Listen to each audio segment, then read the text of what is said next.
बात है उन दिनों की जब टेलीविज़न हर घर में नहीं पहुंचा था, जब शामें अक्सर तारों भरी छत के नीचे या गांव के चौपाल पर कहानियां सुनते हुए गुजरती थीं। साल था 1990। गांव का नाम था मायापुर। नाम के जैसा ही सुंदर था वह गांव। सुबह सूरज की पहली किरणें जब खेतों पर पड़ती थीं तो ऐसा लगता था मानो सोने की चादर बिछ गई हो। चारों ओर हरी भरी फसलें लहराती थीं, मानो धरती ने हरे रंग की ओढ़नी ओढ़ रखी हो। गांव के बीच में एक छोटा सा तालाब था जिसमें कमल के फूल खिले रहते थे और बत्तखें अपनी मस्ती में तैरती रहती थीं। मायापुर में ज्यादा घर नहीं थे, मुश्किल से 100 के आसपास। सब घर मिट्टी के बने थे, जिनकी दीवारों पर रंग बिरंगी कलाकृतियां उकेरी गई थीं। हर घर के सामने एक छोटा सा आंगन होता था जहां तुलसी का पौधा लगा रहता था और सुबह शाम औरतें दिया जलाती थीं। गांव के लोग ज्यादातर किसान थे, अपनी छोटी छोटी खेतों में अनाज उगाते और उसी से उनका गुजारा होता था। सब आपस में बड़े प्यार से रहते थे, सुख दुख में एक दूसरे का साथ देते थे। शाम को जब काम से लौटते तो सब मिलकर बैठते, हंसते बोलते और अपने दिन भर की बातें साझा करते थे।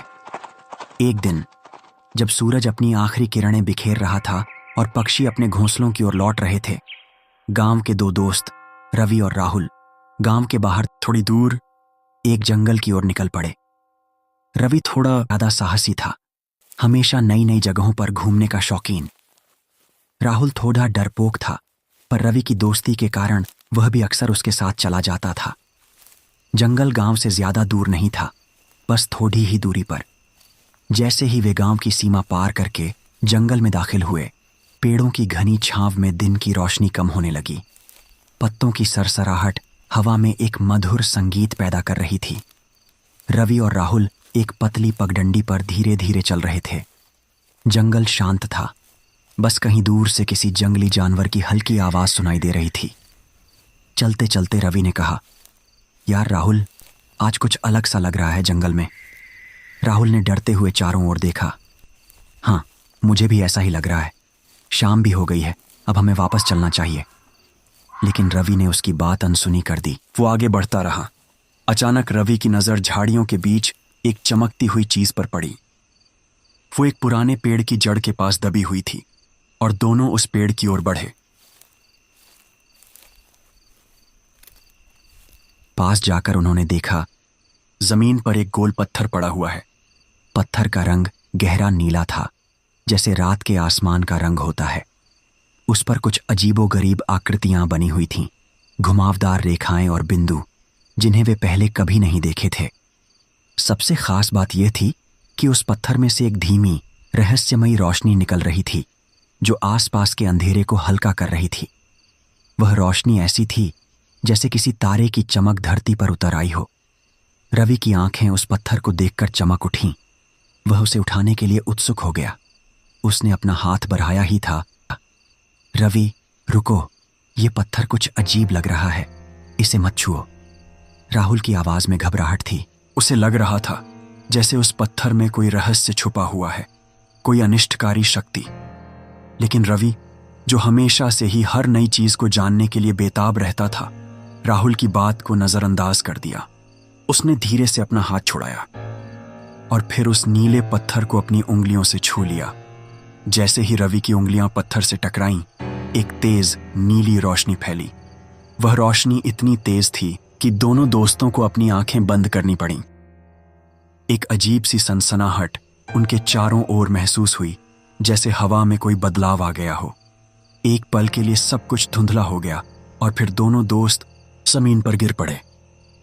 जब रोशनी धीमी हुई और उन्होंने अपनी आंखें खोलीं, तो उन्हें लगा कि वे उसी जंगल में हैं, लेकिन कुछ बदला हुआ है। पेड़ पहले से ज्यादा घने और काले दिख रहे थे। उनकी शाखाएं अजीब तरफ से मुड़ी हुई थीं, जैसे किसी भयानक तूफान से गुजरी हों। हवा में एक अजीब सी ठंडक महसूस हो रही थी, मानो किसी ठंडी आत्मा का स्पर्श हो। दूर कहीं किसी जानवर की दर्दनाक और करुण चीख सुनाई दी, जिसने जंगल की शांति को भंग कर दिया। रवि धीरे धीरे उठा और अपने चारों ओर देखा। यह क्या हो गया? उसने लड़खड़ाते आवाज में पूछा। उसकी आवाज में डर और हैरानी का मिश्रण था। राहुल भी उठ खड़ा हुआ। उसके चेहरे पर भय साफ झलक रहा था। मुझे नहीं पता, लेकिन यहाँ कुछ गड़बड़ है। ये जंगल ये पहले जैसा नहीं है। और वह चीख, मैंने ऐसी आवाज़ पहले कभी नहीं सुनी। जैसे ही उन्होंने चलना शुरू किया, उन्हें ज़मीन के नीचे से एक अजीब सी कंपन महसूस हुई। बरगद का वो पुराना पेड़ जिसके पास उन्हें पत्थर मिला था, अब अजीब तरह से हिल रहा था। उसकी मोटी शाखाएं आपस में टकरा रही थीं, जैसे वह दर्द से कराह रहा हो। पेड़ के तने से काले धुएं की लकीरें उठ रही थीं, जो हवा में मिलकर एक भयानक रूप ले रही थीं। वह धुआं ऐसा लग रहा था जैसे किसी जलती हुई आत्मा का अवशेष हो। और फिर उस पेड़ प्याज के अंधेरे गर्भ से कुछ निकला।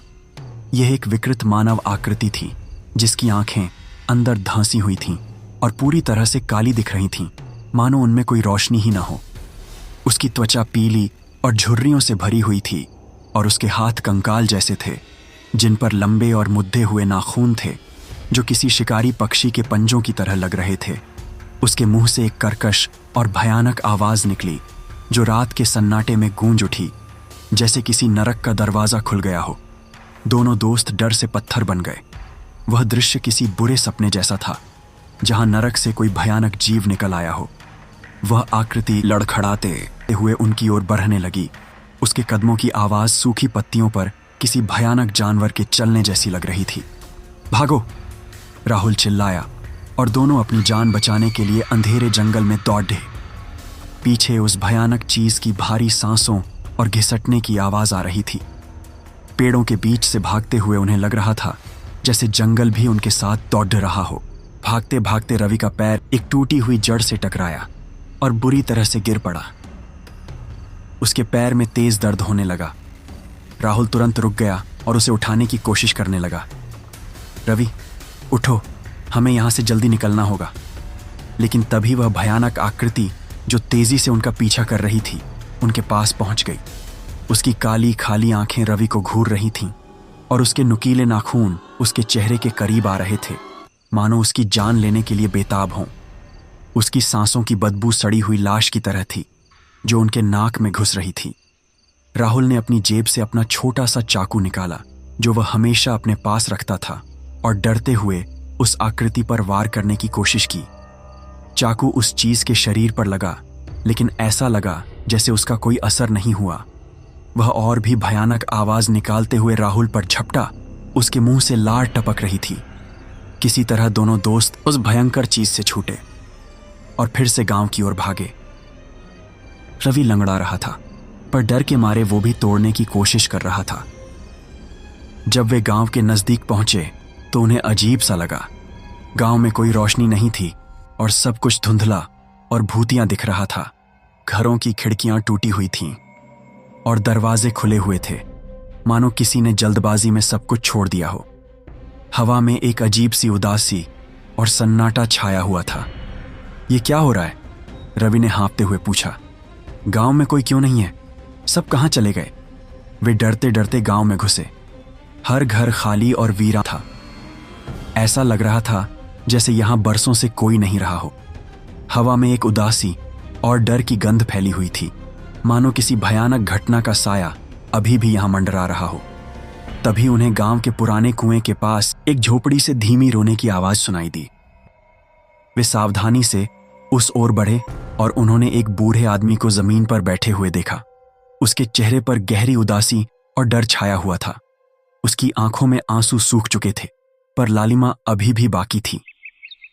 बाबा, क्या हुआ? गांव में सब कहां चले गए? राहुल ने उसके पास जाकर पूछा। उसकी आवाज में चिंता और उत्सुकता थी।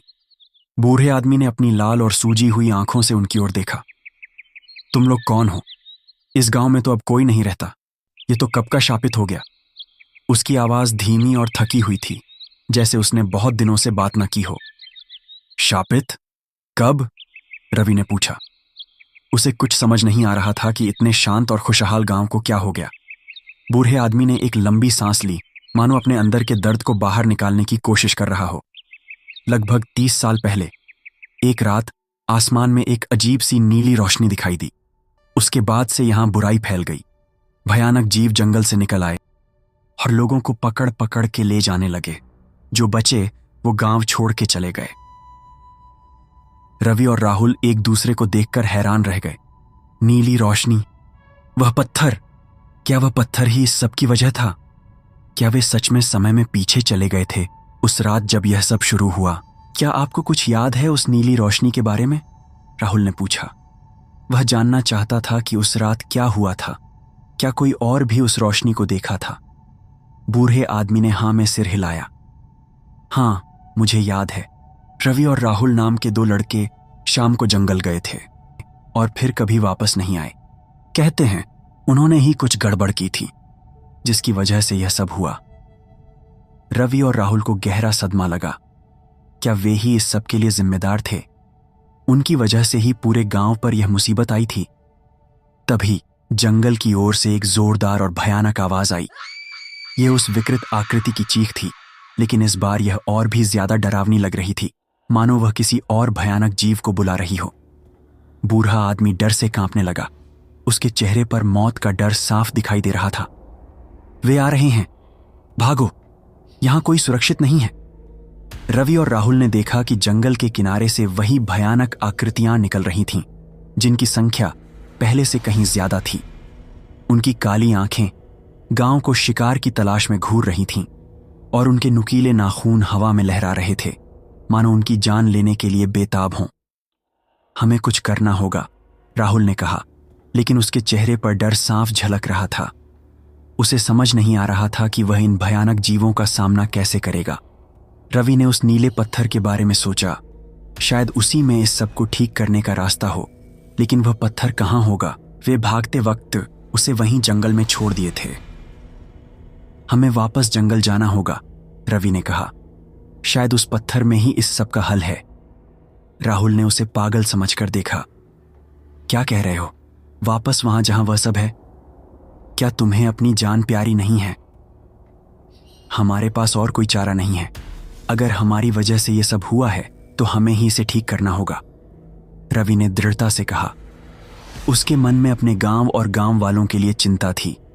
दोनों दोस्त वापस अंधेरे जंगल की ओर दौड़े, उस भयानक खतरे का सामना करने के लिए जो उन्होंने अनजाने में जगा दिया था।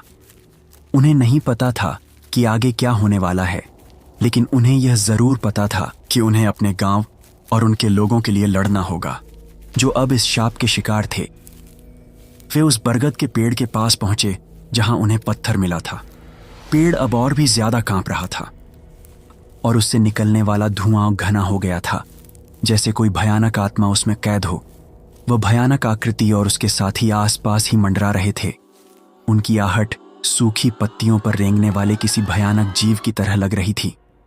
रवि ने जमीन पर उस नीले पत्थर को ढूंढना शुरू किया। वह पत्थर कहाँ गिरा होगा उसे ठीक से याद नहीं था। कुछ देर बाद झाड़ियों के बीच उसे वो मिल गया।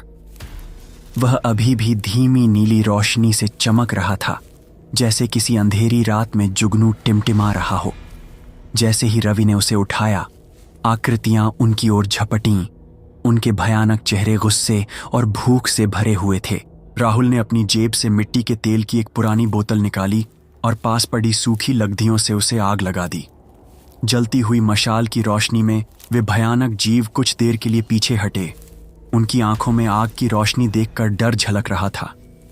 रवि, जल्दी करो, राहुल चिल्लाया, मशाल को उन भयानक जीवों की ओर किए हुए। रवि ने पत्थर को ध्यान से देखा। उस पर बने निशान अब उसे कुछ जाने पहचाने लग रहे थे। उसे याद आया कि उसके दादाजी के पास एक पुरानी किताब थी जो इस गांव के इतिहास और रहस्यों के बारे में थी। उसने उस किताब में ऐसे ही निशान बने हुए देखे थे। शायद उस किताब में इस पत्थर के बारे में कुछ लिखा हो। तभी एक और भयानक आकृति, जिसकी लंबी उंगलियां किसी शिकारी के पंजों की तरह थीं, ने राहुल पर हमला कर दिया। रवि ने बिना सोचे समझे पत्थर को उस आकृति की ओर फेंक दिया। पत्थर उस चीज से टकराते ही एक तेज रोशनी फैली और एक अजीब सी ऊर्जा निकली जिसने हवा को भी झकझोर दिया। वह आकृति चीखते हुए गायब हो गई, जैसे उसे किसी और लोक में खींच लिया गया हो।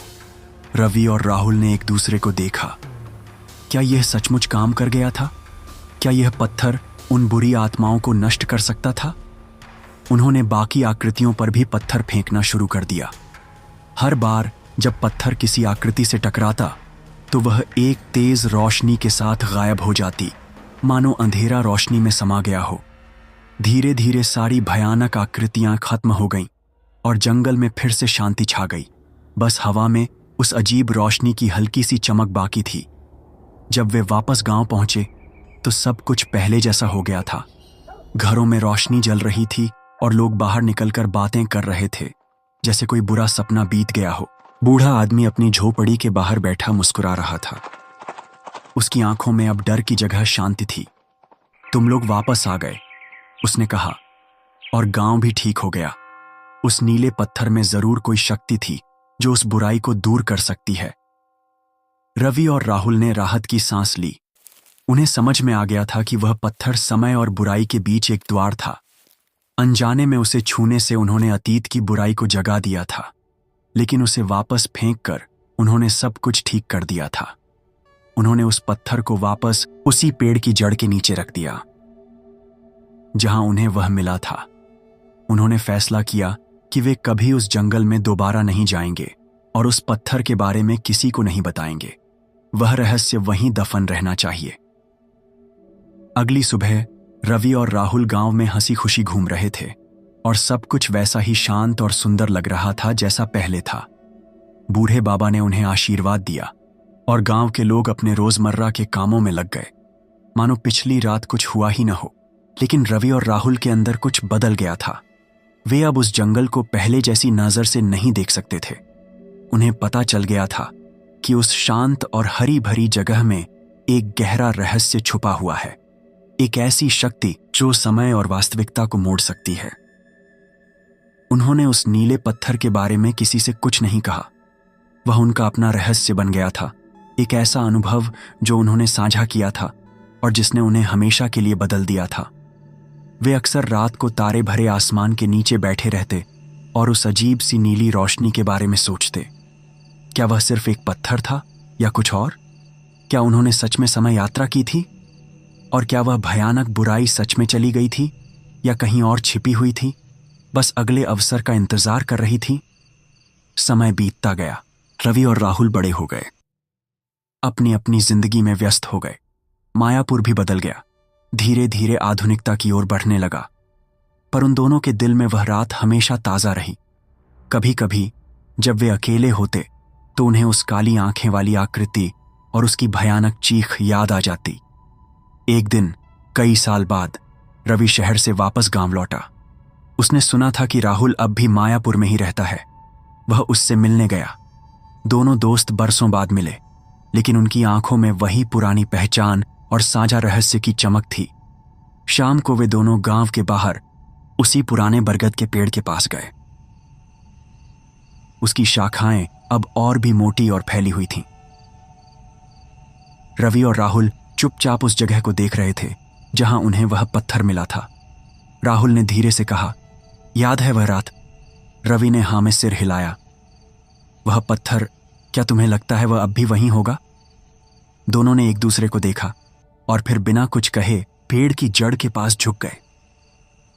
उन्होंने मिट्टी हटाई और कुछ देर ढूंढने के बाद उन्हें वह पत्थर मिल गया। वह आज भी वैसा ही था, गहरा नीला और उस पर वही अनजाने निशान। लेकिन इस बार उसमें कोई रोशनी नहीं थी। वह बस एक ठंडा और भारी पत्थर लग रहा था। रवि ने उसे उठाया। शायद उसकी शक्ति खत्म हो गई। तभी अचानक आसमान में एक पल के लिए वैसी ही नीली रोशनी चमकी जैसे उस रात चमकी थी। रवि और राहुल ने घबराकर ऊपर देखा, लेकिन रोशनी तुरंत गायब हो गई। उन्होंने पत्थर को जल्दी से वापस जमीन पर रख दिया और एक दूसरे को डर से देखा। क्या वह बुराई सच में चली गई थी या बस सो रही थी? क्या समय का वह दरवाजा हमेशा के लिए बंद हो गया था? उस दिन के बाद रवि और राहुल ने कभी उस पत्थर को छूने की हिम्मत नहीं की। वे जानते थे कि कुछ दरवाजे ऐसे होते हैं जिन्हें खोलना खतरनाक हो सकता है और कुछ रहस्य ऐसे होते हैं जिन्हें अनसुलझा छोड़ देना ही बेहतर होता है। मायापुर फिर से एक शांत और सुंदर गांव बन गया था, लेकिन रवि और राहुल हमेशा उस रात को याद रखते थे जब उन्होंने अनजाने में समय और बुराई के बीच के पर्दे को उठा दिया था। उन्हें हमेशा डर लगा रहता था कि कहीं वह पत्थर फिर से न चमक उठे, कहीं वह दरवाजा फिर से न खुल जाए। और इस बार शायद वे उसे बंद न कर पाएं। और शायद उस रात जो कुछ भी हुआ वह सिर्फ एक सपना नहीं था। शायद मायापुर हमेशा के लिए उस रात के साए में ही रहेगा, एक अनकही कहानी बनकर